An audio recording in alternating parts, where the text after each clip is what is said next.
Mic check, mic check. This is yet another illustrious and enjoyable microphone check for the BLC here at the National Press Club. Pay no mind to this senseless message. This is a microphone check. 1, 2, 3, 1, 2, 3. 4, 5, 6. I can count more than 3. 1, 2, 3, 4, 5, 6, 7, 8, 9, 10, 11, 12. Ooh, 1, 2, 3, 4, 5, 6, 7, 8, 9, 10, 11, 12. Hey, yeah, 1, 2, 3, 4, 5, 6, 7. Check 2, 3, 4, 5, 6, 7, 8, 9, 10, 11, 12, 13, 14, 15, 16, 17, 18, 19, 20, 21, 22, 23, 24. This is a microphone check. Counting that far is very rare. So we'll take it back to 1 and 2 and 3 and 4 and 5. Hey, yeah, this is microphone checking time. Hey, yeah, 1, 2, 3, 4, 5, 6, 7, 8, 9, 10. All right, how we doing? 1, 2, 3, 4. Thank you.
And here we go. This is yet another illustrious microphone check for camera here at the National Press Club. All right.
Everyone, thank you so much.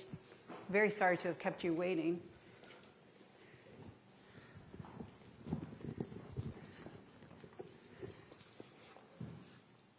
Good afternoon and welcome to the National Press Club, the place where news happens. I'm Elisa Parenti, current treasurer here at the National Press Club and your incoming vice president for 25. I am a breaking news editor for my day job at Bloomberg News, which is what held me up a little bit. Senator Murkowski making some news on her feelings about Defense Secretary nominee Pete Hegseth. So that kept me in the office a few minutes longer, and I apologize for keeping everyone here waiting. We are joined, of course, at this remarkable Headliners event by Robert Rand, the journalist whose book, The Menendez Brothers, revealed new evidence in the murder case against Lyle and Eric Menendez. He'll do the Vanna White. And Anna Marie Beralt, a cousin of the brothers and a vocal advocate for their release. We are happy to accept questions from the audience and will take as many as time permits. If you'd like to submit a question, please email headliners@press.org. That's headliners, HEADLINERS @press.org, or write your questions on the cards at the seat and pass them to Madison. Is Madison here? Or just if you just raise your hand with the card in it, we'll get somebody to grab your question. On July 2nd, 1996, a Los Angeles judge sentenced brothers Lyle and Eric Menendez to life in prison without the possibility of parole in the murders in 1989 of their parents, Jose and Kitty Menendez, as they watched a movie in their Beverly Hills home.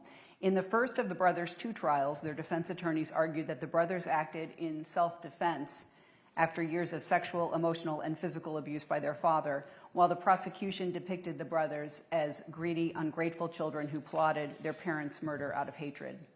The trials riveted the nation and have inspired countless books, documentaries, and movies, including a recent Netflix series, and the brothers have disavowed that one as dishonest. Now a judge will hear new evidence, and I'm sure many of you, as I have been riveted by this case, have been following the circumstances around the case. Will have a resentencing hearing. It's now scheduled for March 20th and 21st. While newly elected Los Angeles County District Attorney Nathan, is it Hochman or Hochman? Hochman, okay, has met with the Menendez brothers' relatives and committed to reviewing the facts in the case. He has not decided whether to support the brothers' bid for a resentencing that would make them eligible for parole after decades behind bars. Our guests today, Robert Rand and Anna Marie Beralt, know the case imminently and intimately. And Mr. Rand, as you're probably aware, is an Emmy award-winning journalist. He began covering the case from the Miami Herald the day after the killings back in 1989. So he has really followed this all the way up to and including a conversation he had with Lyle literally within 7 days ago. So you're very much closely associated with everything, and family is family, and we have the brother's cousin with us here today. So amazing, and I'm so grateful for you to take the time to share your insights with us here. I guess what we should start is maybe if we just have a welcome for your safe travels here. Thank you so much for coming. Appreciate it. I wanted to start, maybe, Robert, you could tell us a little bit about all those years ago when, way back when, the circumstances around which you came to become familiar with the case and cover it right from the beginning. So the morning after the killing of Jose and Kitty Menendez, I received a phone call in the newsroom at the Miami Herald that a high-profile home video executive and his wife had been killed the previous night in Beverly Hills. And the friend who called me was the editor of a trade magazine for the home video business, and Stephen Apple, and he told me about Jose and Kitty. And Jose was Cuban-American, which made it of potential interest to people in Miami. And there were 7 months between the crime and the arrest of Eric and Lyle Menendez. And so I was sent out to California not to write a story about the murder investigation, but to write a story from the Sunday magazine about the Jose Menendez and his rags to riches immigrant saga ends in a terrible tragedy. And so that's how I met Eric and Lyle, 2 months after the killings, 5 months before they were arrested. They weren't suspects publicly. I had no reason to be suspicious of them. And so I was literally in on the ground floor of the story. Wow, and it's been remarkable, and I imagine just following the case and getting somewhat close with the subjects of the case through the years, and anxious to hear about the developments. You continue to break news on this case, not the least of which was, in those of you familiar with the 2018 edition of the book, the letter that Eric wrote to his cousin Andy, in which he talked about the situation with his father and with Jose. So really remarkable piece there. Anna Marie, tell us about, so you even earlier, Sure. your experiences with the brothers as their cousin. What are perhaps some fond memories you have growing up, and what was the family like? What were they like? Or they were fun.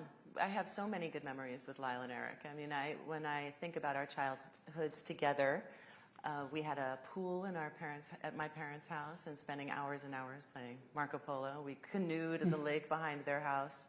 We climbed a million trees, who knows how many. And it was just, they were fun. They were full of life. They were kind. They were fun. how have you, it's remarkable the number of relatives who are in support and advocating, like yourself, for their release. There are those that have held out. Kitty's brother among them. Some family members who are opposed to. So there's one, Kitty's brother. Okay. So Yes. Sometimes it's falsely put out there that some family members are for, some family members are against. Dozens are Literally for. everyone. One. But one is against. Kitty's brother. Yeah, Milton. What are some of the reasons? What is the thinking behind the belief that it is time that they've served their debt to society and should be released? What is where does that feeling come from? From the family's perspective. Several things. One is that they have expressed remorse. Lyle and Eric are sorry. They have expressed to us their remorse. They have felt that deep shame and remorse for their actions. They have asked for forgiveness. We have given them that forgiveness.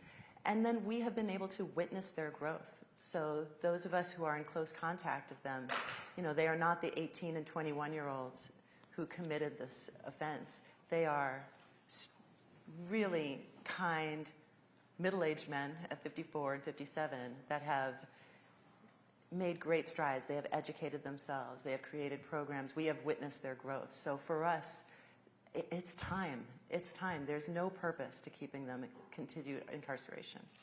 And Robert, maybe get us up to speed on what we're anticipating for the resentencing hearing that's going to be coming up in a couple of months. What's kind of the legal parameters there? So there are two parallel tracks that the Menendez brothers have right now.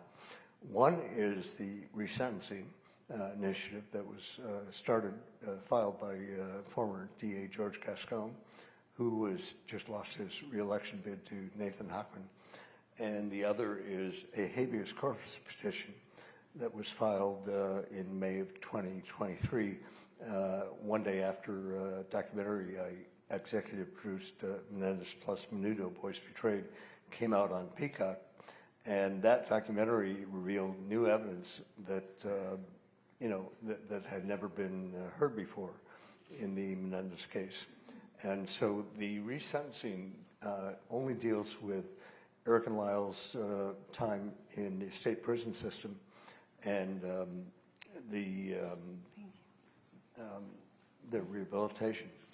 The habeas petition deals with the new evidence and whether or not it would have made a difference at the time that they were on trial in the 1990s.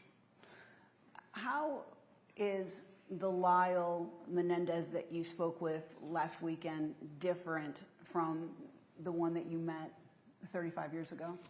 Well, they're very different people. They were immature 18 and 21-year-old college kids when I met them. Now they're grown men. They're middle-aged men.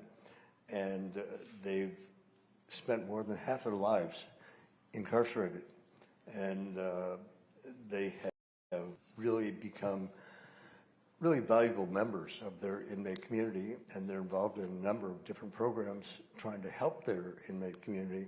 And one of the most interesting lines that George Gascon said at the end of October, the former LA County DA, when he announced that he wanted to start an initiative to have them resentenced.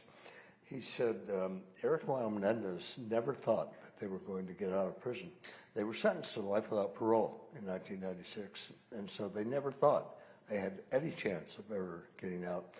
And yet they chose a path of redemption, a path of trying to help other people, a life of trying to be of service to others in their inmate community. And I think that's really important to understand, and something that I believe that if they are let out of prison, that they will continue doing that work and they will be of service to people.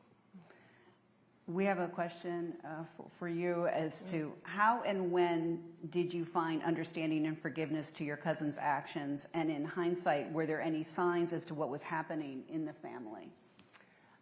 How and when did I forgive them? Immediately. I never didn't. There wasn't a moment where I wasn't in full forgiveness of them. I love them very much. So. And we should say that. So, Jose's sister Terry was your my mom. Mother. Yeah. Yes. Okay. So Jose and Kitty were my aunt and uncle. Okay. Yeah. Who I did grow up with and who I loved very much. At the same time, I also was very, very close to Lyle and Eric. So that wasn't a question. There certainly was a period of time where I didn't know that they did it. Right? That they said that they didn't do it. And I believed them because it was so out of character, because these were not violent people. They were kind and warm and loving their whole lives. So that was a huge shock to find out. I wasn't mad. I was still very supportive at the time. We know there wasn't... there are moments now as an adult that I look back on that haunt me a little, and I won't share what those are. I got to protect my own mental health, so I don't often talk about it in detail like that. But at the time, no, that was a surprise. I understand. And Robert, we have a question about the Menudo, that element of it, and again, it's just, as a journalist, it's just remarkable the way you were able to get little bits and pieces, and that's another whole session. Would love to do a deep dive on that front, but maybe talk about that element of it and about the latest developments. What precipitated the update to your book that came out in September of 24? Well, actually, I knew something about the Menudo story 30 years ago. I started hearing rumors when I covered both trials every day for 6 months long, each trial. And I started hearing rumors before the first trial about there was some type of nefarious connection between Jose Menendez when he was head of RCA Records and the Latin boy band Menudo. And actually, the first person who brought it to my attention was a man named John Peduto, who had been Jose's personal assistant at Hertz Rent-A-Car and RCA Records. And every time I spoke with Mr. Peduto in the spring of '93, he kept bringing up that Jose was obsessed with Menudo and the singer Ricky Martin. And the first 2 or 3 times it just went by me. And when he brought up the 3rd, 4th, and 5th calls, I started thinking, okay, I need to check into this. And so that actually led me to do an interview with Ricky Martin in December of '93, in the closing days of the first Menendez trial. And I've never revealed what Ricky told me that day. He asked me to keep everything off the record.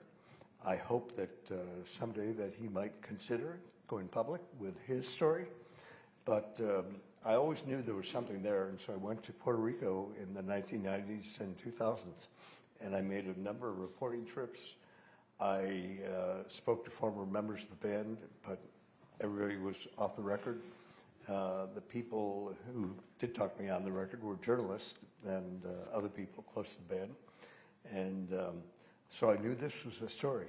I knew there were potential victims out there, and I just stuck with it. And in the fall of 2020, Amazon released a scripted series on the history of Menudo that was produced by Edgardo Diaz, who was the creator of the band and the manager of the band. And suddenly, several members of, former members of Menudo started appearing in Spanish language media and saying that's not the real story of Menudo. But they wouldn't say, nobody would say that something happened to them. But I knew that was my opportunity to reopen the investigation. And I worked with my reporting partner in Miami, Neri Inclán, and we were able to find Roy Rosello. I see. And Ana Maria, what would you say about your memories of Jose? I mean, he certainly comes across as a larger-than-life character. It's a good way to put it. And of course, nobody's, we're hopefully, I think everybody sees that, no one is just all one way or the other, that we exist in a spectrum, I believe. And I'm just curious. I believe that's an accurate statement. Your thoughts on Jose at this point? He was intense. He was a little scary. He was big and imposing, for sure. Yeah. What was it like, the dynamic that Jose had with his sisters, with your mom and he was your very Aunt close Marta? to my mother, and my father was his best friend, which was a pretty fascinating dynamic because my father was a polar opposite in personality in every possible way to Jose. He was kind and gentle and sweet, and so it was very interesting that those two were so close, but they were very close to our family. Do you have an opportunity to see Kyle and Eric these days? I mean, are you able to? I talk to them every day. Oh, I really? saw Lyle 2 weeks ago. For Okay, his so birthday. Yeah. maybe give us what is their mindset as they approach these months? I mean, this has got to be just momentous. Yes, I think that they are cautiously hopeful. Hope is a dangerous game when you are an incarcerated individual facing life without parole. So, and that has been their reality for decades now. They are feeling the love and the support globally that the people have been giving them, and so they are cautiously hopeful, but I think that they are also very reasonable. I mean, if you were to talk to them, people would be surprised at just how measured they are as people, right? They have enormous perspective on life, and so they take this, they welcome this process, but at the same time they're a little bit tamped down. Yeah.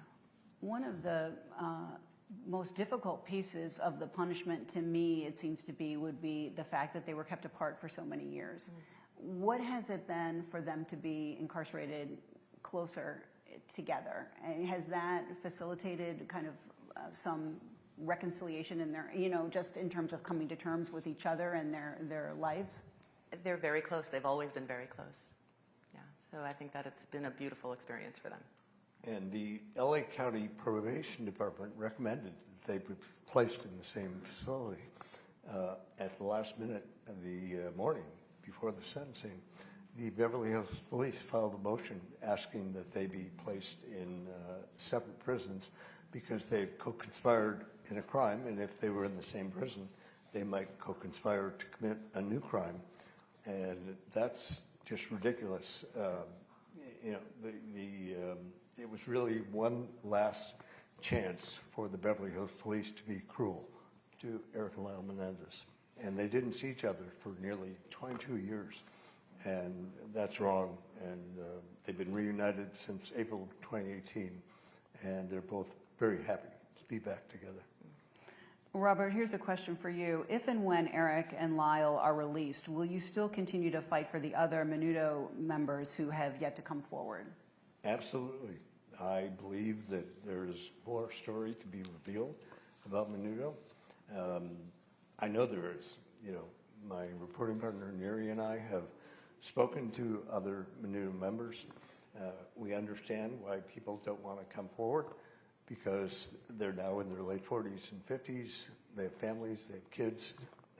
There are some former Menudo members, that are still making money going on reunion tours. And we were very close to having other people be on the record, and they chose to not talk.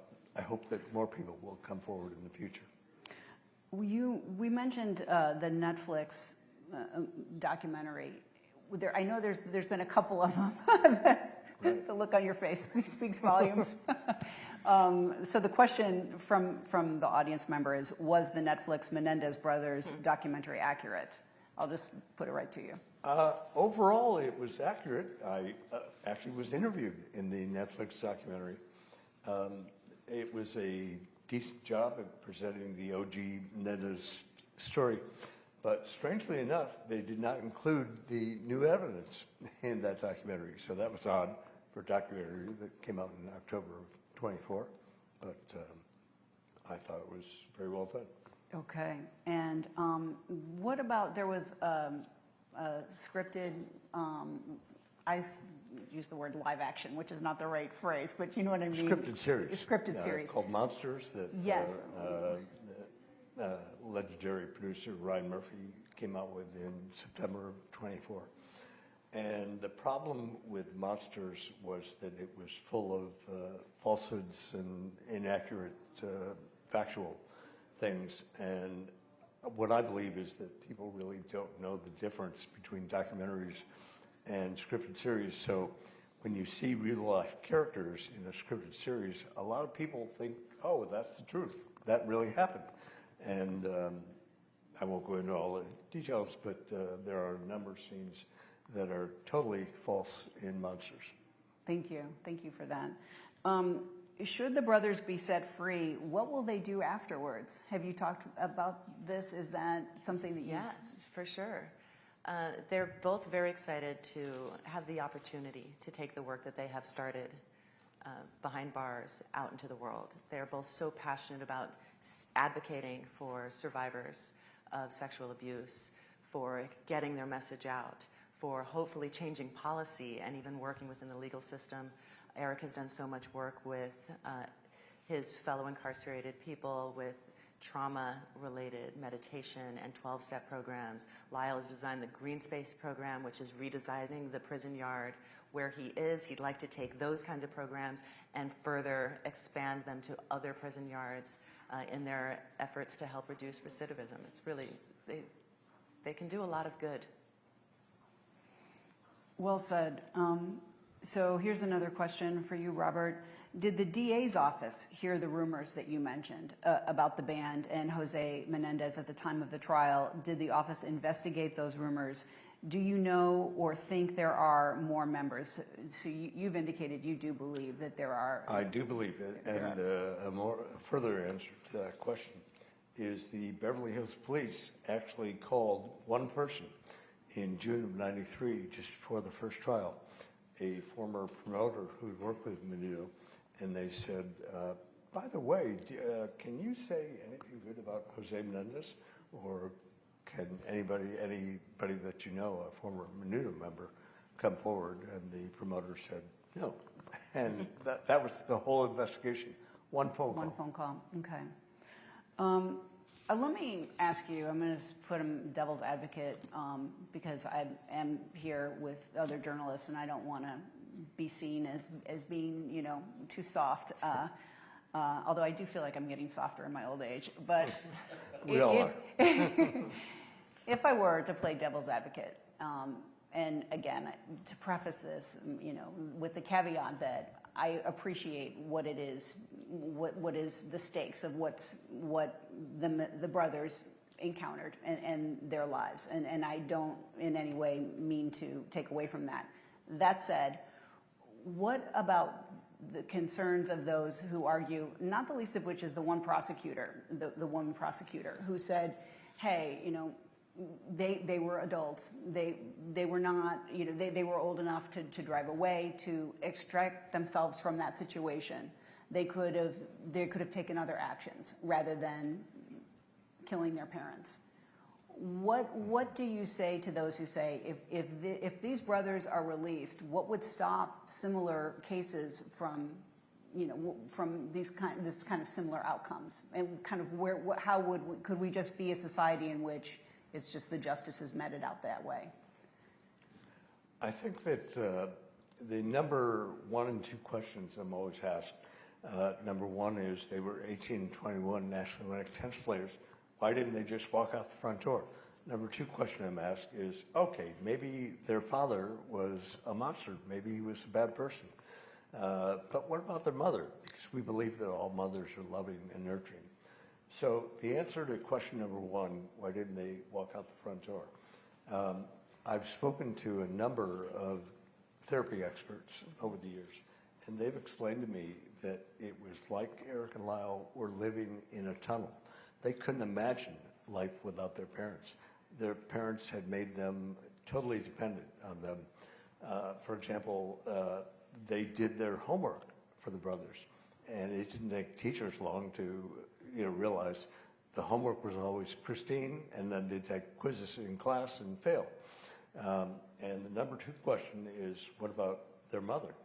And there was a line that Leslie Amerson had in her closing argument at the first trial, which was that Jose and Kitty Menendez ran boot camp Beverly Hills, and Kitty was one of the guards, not one of the prisoners. I think we have to understand, we have to look at those questions with the lens of what we know today as far as PTSD and how people react after years of abuse, right?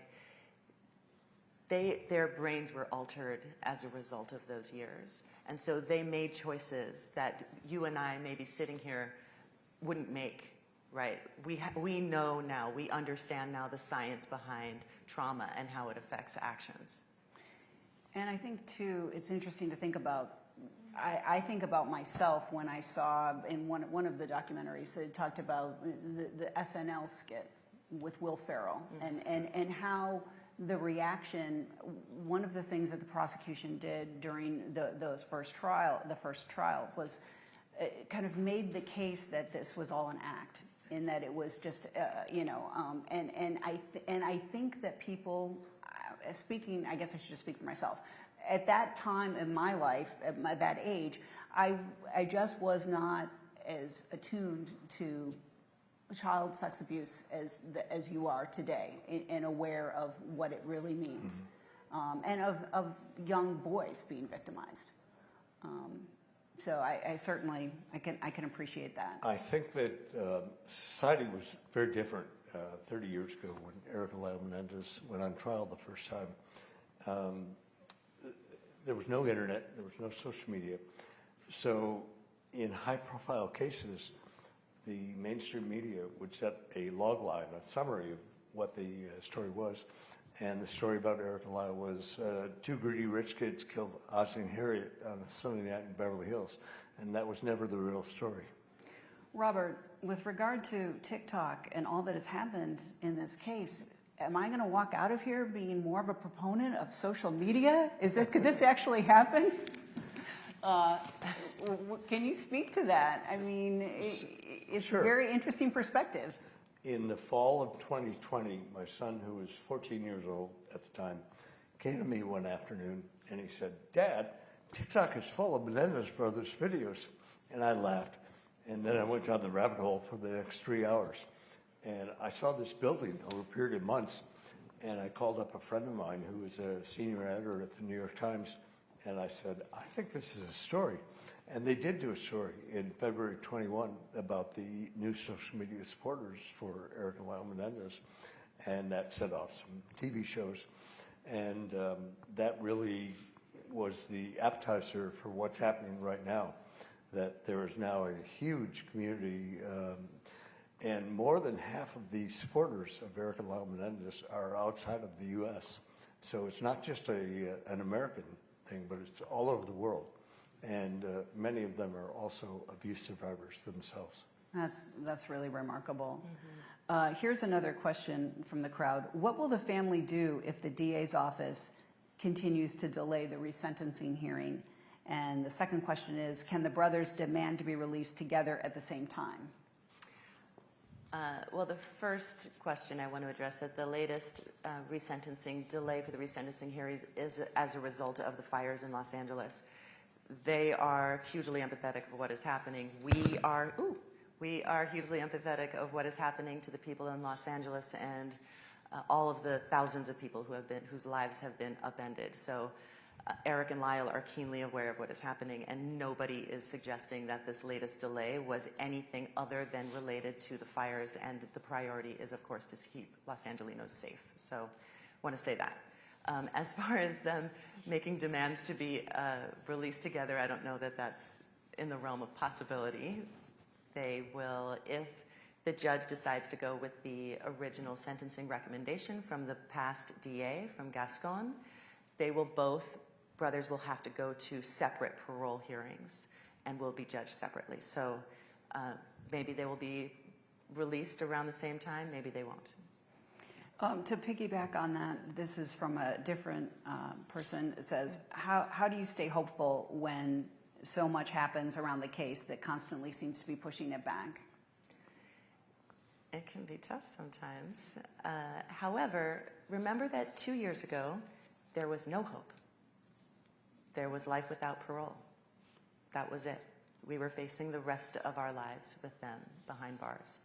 So now there is hope. And yes, it does seem in this, with the Menendez case, that there seems to be a constant flurry of extraordinary circumstances, let's call it that. But we have hope, and I have hope, and I have great faith that if the latest DA, if District Attorney Hochman does what he says he's going to do, which is take a deep dive and review everything and treat the case with attention as an individual case and not a blanket situation, then he will come to the obvious conclusion, which is that they deserve to be resentenced. What do you think about the world today will be the hardest for the brothers to adjust to when they are released? I'll give you a chance on this one, Robert. Or both of you, actually.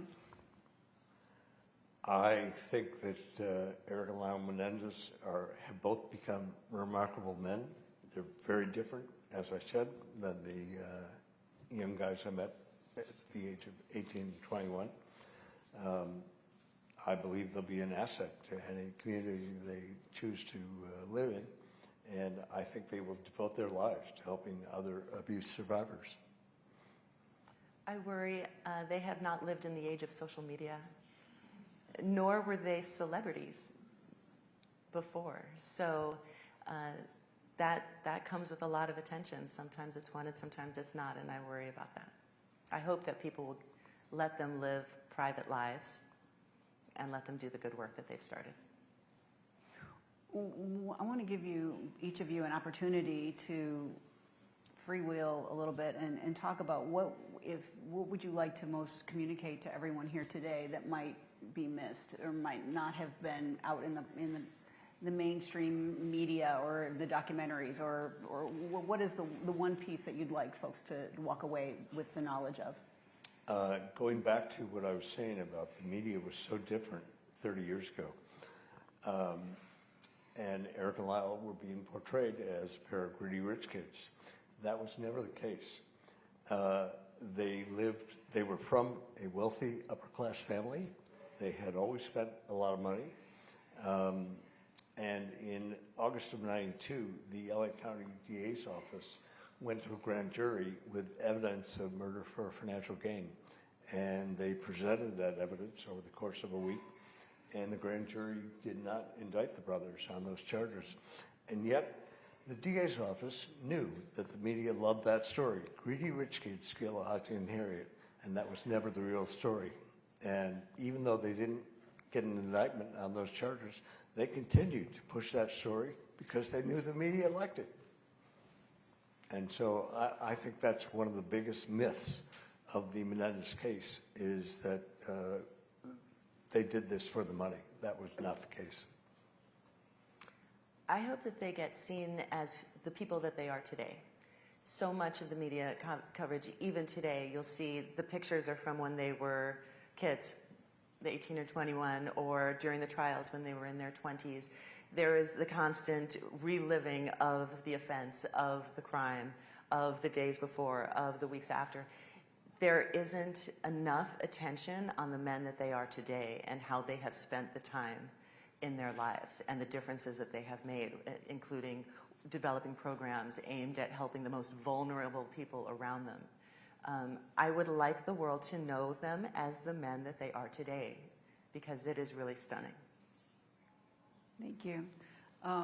If anybody has any additional questions, please write them out and hand them over to Cecily, and we can ask. Let me ask you both, what is next? I know, obviously, March 20th and 21, that's right on your radar. What kind of, it's hard to think outside of that, I suppose, but if you do, what kind of, when you think, 2 years down the road, not just as it pertains to the brothers, in your case, Robert, what other projects are coming down the pike, and what other kind of ways are you thinking of impacting change? Are you speaking about the Menendez case or in general? You just in both, actually. Yeah, in general, I was thinking if there are any other projects. Well, I'm actually working on a new book, totally unrelated to the Menendez case. Good story. Can't tell you yet. I will Okay. in the future. Stay tuned. But what's important about Eric and Lyle Menendez is that this case needs to end. They need to be sent home to their family. They've been in jail for long enough. We really need to examine what is the theory, what is the purpose of sending people to prison? Do we want to lock people away and never let them out? Or do we want to see if they can be rehabilitated and reintegrated into society? And I think Eric and Lyle Menendez are the poster guys for people who have changed their lives and should be allowed out. And did I read correctly that is part of the consideration that this resentencing, the part of what Yes. they're looking at is has rehabilitation occurred? Is that Yes. Basically, the simple way to look at the parallel tracks, the resentencing only deals with their life since they entered the California prison system, and whether or not they have become rehabilitated. The habeas corpus petition deals with the new evidence, and we'll go back and re-examine whether that evidence could have made a difference at the time that they were on trial in the 1990s. Okay. Yeah. And let me ask you, what do you see, 2 years out from now? Hopefully I'll have Lyle and Eric out. Yeah, so let's hope for that. Something about Team TikTok over here. Yeah. Something that has been so amazing has been not just the support for Lyle and Eric, but the number of people who have chosen to reach out to me with their own stories of sexual abuse in their lives, men and women. And the men in particular are so passionate about this advocacy because they will tell me, like, I feel like you're fighting for me. Nobody believed me. And that has been very heartwarming. So I would, not just heartwarming, but just powerful, personally powerful in my life. And that is something I want to lean into is continuing advocacy for the survivors of sexual abuse and hoping to give them a broader platform. Yeah. And one interesting factoid was that when Lyle Menendez testified in the first trial, every day he was on the witness stand, he carried a letter in his pocket from an abuse survivor. And so he's been, the majority of their mail back then was from people that said, nobody believed me when I was a kid and I was trying to, complain about what was going on. I have to tell you, when I read the letter that Eric wrote to Andy in your book now, how many years ago? I don't do math, but right. I think 2018 was a while ago, and it was so chilling to just think about a young person writing that, you know, and just the fact that it was a letter that was written. It wasn't a text. It was actual, they were writing letters. When you came across that and saw that and looked at that letter, what was that like for you as a journalist?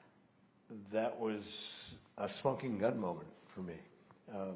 When I saw that letter, I said, well, this is a very important, potentially very important piece of evidence in the case. And to be clear, let me interrupt to say that that letter was written several months prior to the actual... 9 months prior. 9 months prior, okay.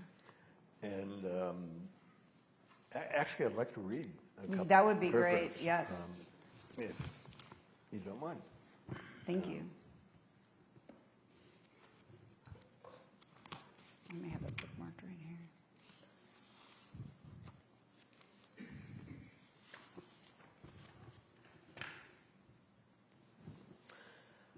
These are 2 paragraphs from the letter that Eric Menendez wrote to his cousin, Andy Cano, in late 1988. It starts out, Mom isn't doing too good. It's like she's here physically, but mentally she's just like gone, if you know what I mean. She freaks out over nothing. I feel bad for her. I don't know why she puts up with Dad's shit. At times, I wish I could talk to her about things, you know? Someday, especially Dad and I. But the way she worships him and tells him everything, I'm so afraid she'll tell him whatever I say. I just can't risk it. And then the next paragraph in the letter goes, I've been trying to avoid Dad. It's still happening, Andy, but it's worse for me now. I can't explain it. He's so overweight that I can't stand to see him. I never know when it's going to happen, and it's driving me crazy. Every night I stay up thinking he might come in. I need to put it out of my mind. I know what you said before, but I'm afraid. You just don't know Dad like I do. He's crazy. He warned me 100 times about telling anyone, especially Lyle.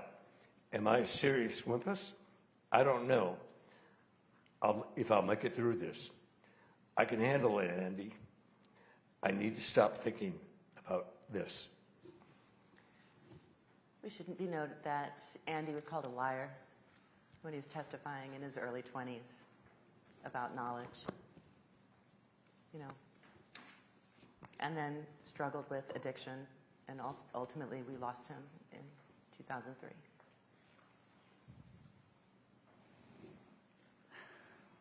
That is very powerful, and I'm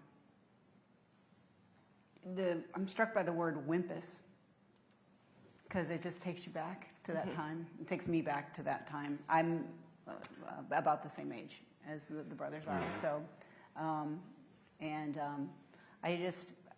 have to say I cannot thank each of you enough for sharing your story, sharing your time, coming here, and telling all of us about your experiences. And I recognize how particularly hard that's got to be, and will continue to be. And so thank you for that. Okay, I think we've still, we're good. We've got time for a few more.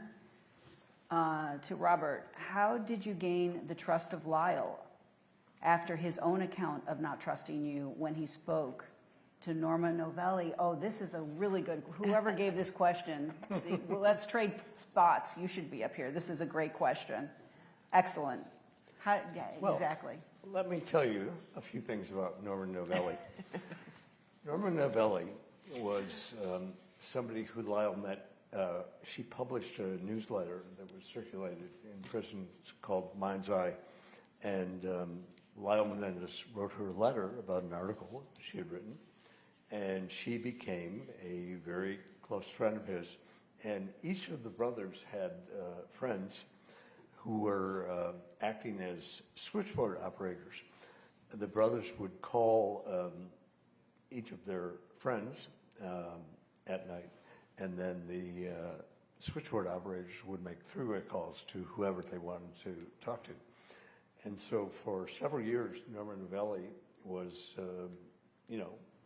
pretending that she was a good friend of Lyle's, and she was surreptitiously recording all of his phone calls, and those were calls being illegally recorded because California is a two-party state, like most states.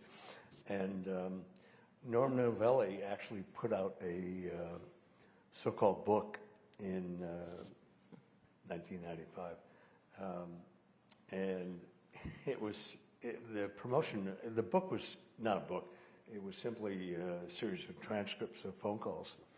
And when the book quotes around it, was released, the promotion said, these are the tapes that will put Lyle Menendez away. And everything you need to know about the tapes is the tapes were never admitted as evidence in the second trial. And Nora Novelli, showed the true meaning of her friendship, which was, doing this horrible thing where she released these transcripts. And I believe that Norma may have actually had a crush on Lyle, which was strange because she was 54 and he was 25 at the time. And I just wish she would go away.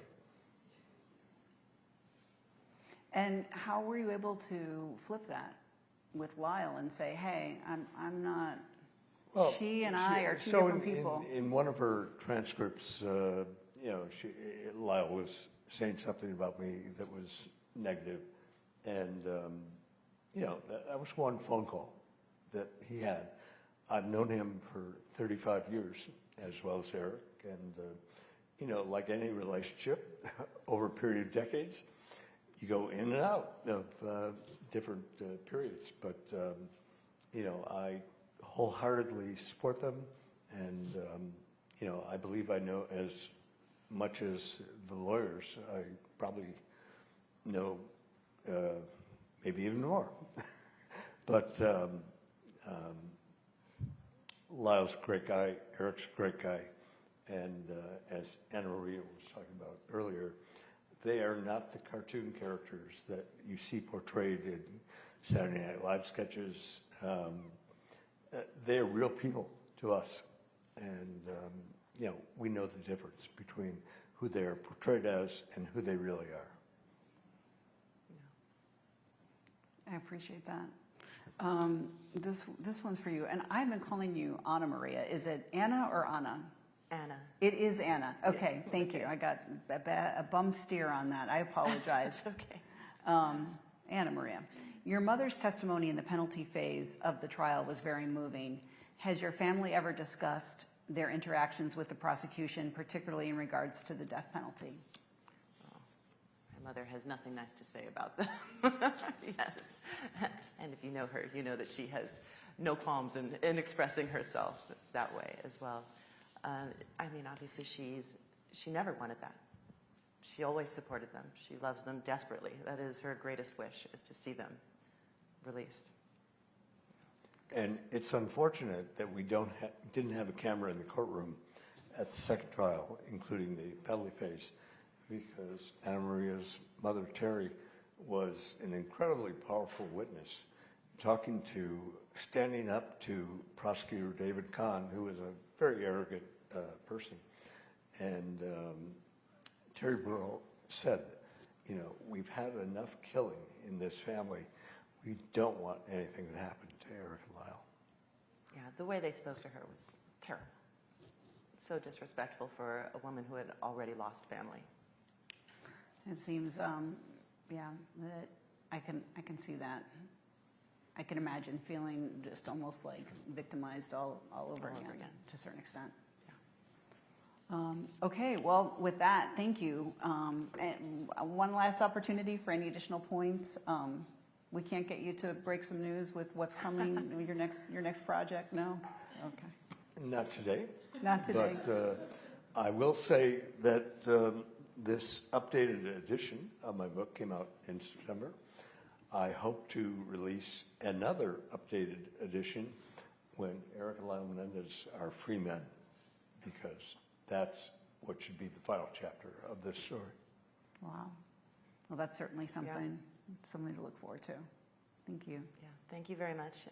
I do want to say that I hope that from the family's perspective, we are really hoping that the judge will make his way to immediate release with manslaughter as opposed to the current recommendation that is for just to take away the without parole and send them to the parole board. You just mentioned how my mother was traumatized again with that situation, with the penalty phase. This has been 35 years of trauma for this family. 35 years. It's enough. 35 years is enough. It's more than any family should have to go through. My mother has suffered more than any woman should have to in her life. Same with Aunt Joan on the other side, Joan Anderson. So the sooner we can get this done, the happier that we will all be as a family. We were desperately seeking closure. So that is really our message. Well, thank you so much. I really appreciate that. I've got a few announcements. Before we conclude, I do want to take a moment to thank our headliners team, co-leaders Donna Lewan Leger, Lori Russo, Jen Judson, our club program manager, Cecily Martin, Scott Martin, and club executive director Didier Soggy. Thanks also to our guests, Robert Rand and Anna Marie, for sharing their insights with us. We hope that you'll accept these much coveted National Press Club mugs as tokens of our appreciation for you being here today. Right. Thank you. Pack those up and bring them back with you, back out west. Finally, we want to thank all of you who've taken time to be with us today, our audience. We hope you'll join us tomorrow for a conversation with former CBS News correspondent Marvin Kalb, who will discuss his new book, A Different Russia, Khrushchev and Kennedy on a Collision Course, at a virtual headliners book event at 2:30 p.m. That event will be broadcast live stream on the National Press Club's website. Thank you so much. I really appreciate it. Thank you. And also, is it possible for you to sign some books? If anybody, if you're interested, you can grab some signatures.